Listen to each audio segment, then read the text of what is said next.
নমস্কার, সকলে ভালো আছেন আশা করি। আজকে আপনাদেরকে দেখাবো কলিয়াস, যেটাকে বাংলায় বলা হয় পাতাবাহার। আমি আমার আগের ভিডিওতে দেখিয়েছিলাম কলিয়াসের ব্রাঞ্চ কাটিং করে যদি বালিতে যদি কাটিং করার জন্য বালিতে দেওয়া হয় বালির মধ্যে, তাহলে সেটা 1 মাস পর কীরকম অবস্থা হয়। দেখুন এখানে বিভিন্ন কালারের কলিয়াস দেখেন, যেগুলো খুব সুন্দর রুট এসে গেছে।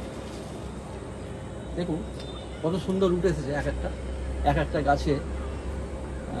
এটা যদি পটিং করা হয় এর খুব তাড়াতাড়ি মাটির মধ্যে এই রুট খেলতে শুরু করে দেবে এবং এর গ্রোথ খুব ভালো হবে। আর যত শীত আসবে, ঠান্ডা এগিয়ে আসবে, তত এই গাছের পাতার গ্লেজগুলো যেরকম রোদ পাবে সেরকম পাতার গ্লেজ আজকে এরকম কালার দেখা যাবে। এর ভ্যারাইটিস কালার আছে। আমি আগে কাটিং দেখিয়েছি, অনেকগুলো কালার দেখিয়েছি। তো আমি এর পরবর্তীকালেও আরও অনেক কালার দেখাবো। আজকে আমার কাছে যেটা আছে দেখাচ্ছি, এটাকে রিপোর্টিংয়ের জন্য একটা সয়েল মিক্সিং করে নিয়ে যাবে। এরকম মগে আপনি 6 মগ না 5 মগ নিন, 5 মগ সয়েল, বাগানের সয়েল, আর 4 মগ আপনি গোবর সার নিয়ে আর 1 মগ বালি দিয়ে একটু কোকোপিট ছড়িয়ে দিন।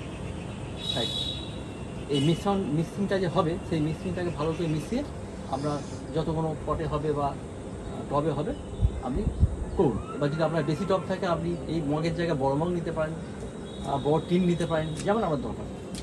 তো এক্ষেত্রে আমি এই মাটি তৈরি করে রেডি করে আমি একটা পলিব্যাগে একটা গাছ প্রতিস্থাপন করবো।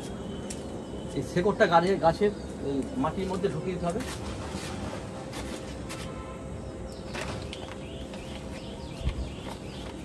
যাতে শেকড়টা বাইরে বেরিয়ে না থাকে, চারিদিকে একটু মাটি গোল করে একটু টিপে বসিয়ে দিলাম এইভাবে।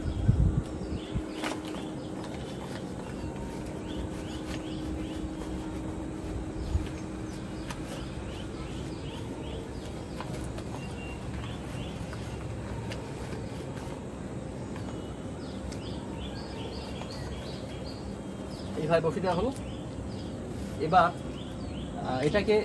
এটা যেহেতু কলিয়াস পাতাবাহার, এটাকে একটু ছাড়া আমরা অনেক সময় গ্রিন হাউস করি। গ্রিন হাউস কীভাবে করে, তো ওটা একটা পলিনেট পাওয়া যায়, পলিনেট কিনতে পাওয়া যায় গ্রিন রঙের। সেই পলিনেট দিয়ে উপরে একটা সেট করে দিলে, তো সেই সেটের তলায় 50% জল, 50% সানলাইট আসতে পারে।